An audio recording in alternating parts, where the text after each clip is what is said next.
सरकार पूरी तरह से बौखलाहट में है। विधायकों ने लोकतांत्रिक व्यवस्था में विश्वास करते हुए अपना मतदान किया है। इस प्रकार से उनको प्रताड़ित, उनके परिवार को प्रताड़ित करना किसी भी तरह से उचित नहीं है। बहुत राजनीतिक अस्थिरता का माहौल हिमाचल प्रदेश में बना हुआ है। इन सारी बातों को लेकर के परिणाम अच्छे नहीं होंगे, मैं बड़ा साफ कहना चाह रहा हूँ। एक तो मैं यही कहूँगा कि सरकार पूरी तरह से बौखलाहट में है और जब हिमाचल प्रदेश में ऐसी परिस्थिति बन गई है कि कांग्रेस के पास बहुमत नहीं है और लोकतांत्रिक व्यवस्था के अनुरूप जो है उनका व्यवहार नहीं है। जिन विधायकों ने राज्यसभा के लिए भारतीय जनता पार्टी के कैंडिडेट को सपोर्ट किया है, उनके खिलाफ अब मामला दर्ज करके उनको प्रताड़ित करने, उनके परिवार को परेशान करने की दिशा में कदम उठाए जा रहे हैं। जो मुझे जानकारी मिली है कि एफआईआर लॉन्च हुई है, जो कांग्रेस के ही विधायक चैतन्य शर्मा जो उनके पिताजी के खिलाफ, और जानकारी ये भी मिली है कि एक इंडिपेंडेंट एमएलए हैं आशीष शर्मा, उनके बारे में भी यही चर्चा सुनने को मिली है। मैं सारी डिटेल्स ले रहा हूँ, लेकिन मैं समझता हूँ ये बहुत दुर्भाग्यपूर्ण है और इस प्रकार की अगर कार्रवाई करने की शुरुआत होगी तो वो किसी भी सूरत में प्रदेश सरकार को अच्छा नहीं रहेगा, मैं बड़ा साफ कह रहा हूँ। विधायकों ने लोकतांत्रिक व्यवस्था में विश्वास करते हुए अपना मतदान किया है और इस प्रकार से उनको प्रताड़ित, उनके परिवार को प्रताड़ित करना किसी भी तरह से उचित नहीं है। हिमाचल प्रदेश में ये हकीकत है कि कांग्रेस सरकार अपना बहुमत खो चुकी है और सबूत के तौर पर ये विधानसभा में साबित हुआ है जब अपना बजट पास करने के लिए उनको भारतीय जनता पार्टी के 15 विधायकों को सस्पेंड करना पड़ा और कांग्रेस पार्टी के 6 विधायकों की सदस्यता समाप्त करी उन्होंने।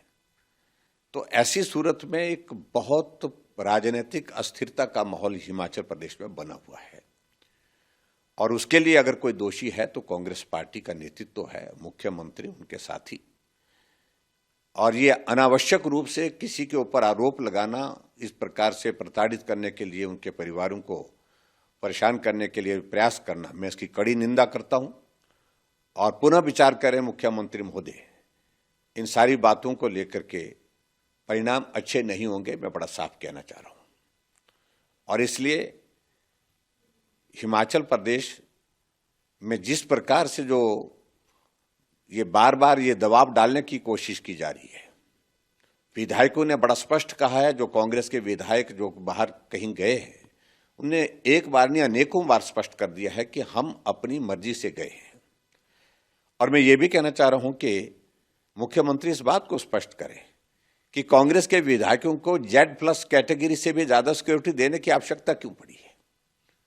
ऐसे भी विधायक कांग्रेस पार्टी में हैं जिनके घर में 20-25 लोग पहरेदार बैठे हुए पुलिस के और पायलट के साथ चल रहे हैं। ये मैं समझता हूं एक राजनीतिक दृष्टि से एक बहुत बड़ी एक डेवलपमेंट हिमाचल प्रदेश में हुई है राज्यसभा के चुनाव के पश्चात।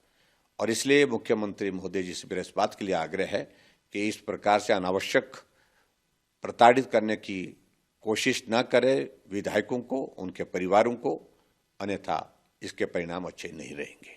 सरकार पूरी तरह से बौखलाहट में है। विधायकों ने लोकतांत्रिक व्यवस्था में विश्वास करते हुए अपना मतदान किया है। इस प्रकार से उनको प्रताड़ित, उनके परिवार को प्रताड़ित करना किसी भी तरह से उचित नहीं है। बहुत राजनीतिक अस्थिरता का माहौल हिमाचल प्रदेश में बना हुआ है। इन सारी बातों को लेकर के परिणाम अच्छे नहीं होंगे, मैं बड़ा साफ कहना चाह रहा हूँ।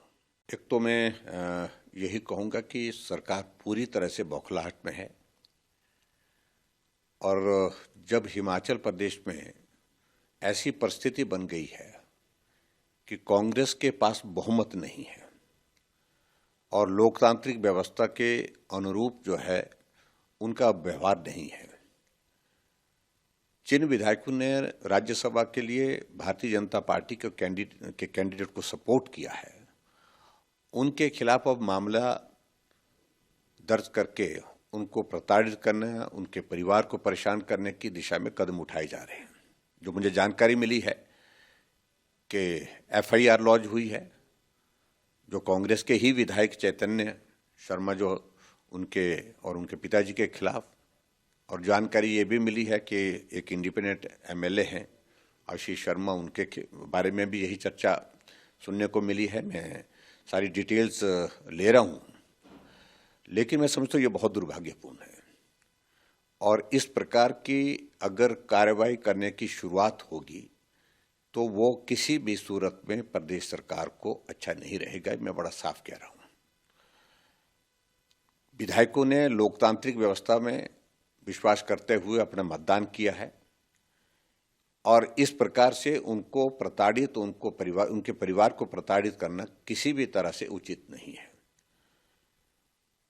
हिमाचल प्रदेश में ये हकीकत है कि कांग्रेस सरकार अपना बहुमत खो चुकी है और सबूत के तौर पर यह विधानसभा में साबित हुआ है जब अपना बजट पास करने के लिए उनको भारतीय जनता पार्टी के 15 विधायकों को सस्पेंड करना पड़ा और कांग्रेस पार्टी के 6 विधायकों की सदस्यता समाप्त करी उन्होंने।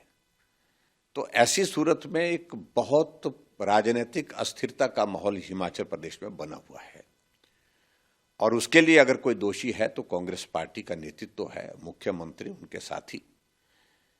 और ये अनावश्यक रूप से किसी के ऊपर आरोप लगाना, इस प्रकार से प्रताड़ित करने के लिए, उनके परिवारों को परेशान करने के लिए प्रयास करना, मैं इसकी कड़ी निंदा करता हूं और पुनः विचार करें मुख्यमंत्री महोदय। इन सारी बातों को लेकर के परिणाम अच्छे नहीं होंगे, मैं बड़ा साफ कहना चाह रहा हूं। और इसलिए हिमाचल प्रदेश में जिस प्रकार से जो ये बार बार ये दबाव डालने की कोशिश की जा रही है, विधायकों ने बड़ा स्पष्ट कहा है, जो कांग्रेस के विधायक जो बाहर कहीं गए हैं उन्हें एक बार नहीं अनेकों बार स्पष्ट कर दिया है कि हम अपनी मर्जी से गए हैं। और मैं ये भी कहना चाह रहा हूं कि मुख्यमंत्री इस बात को स्पष्ट करें कि कांग्रेस के विधायकों को Z+ कैटेगरी से भी ज्यादा सिक्योरिटी देने की आवश्यकता क्यों पड़ी है।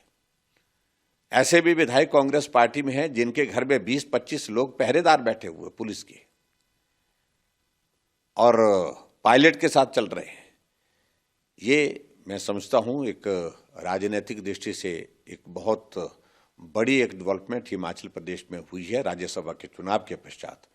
और इसलिए मुख्यमंत्री महोदय जी से मेरा इस बात के लिए आग्रह है कि इस प्रकार से अनावश्यक प्रताड़ित करने की कोशिश न करें विधायकों को, उनके परिवारों को, अन्यथा इसके परिणाम अच्छे नहीं रहेंगे।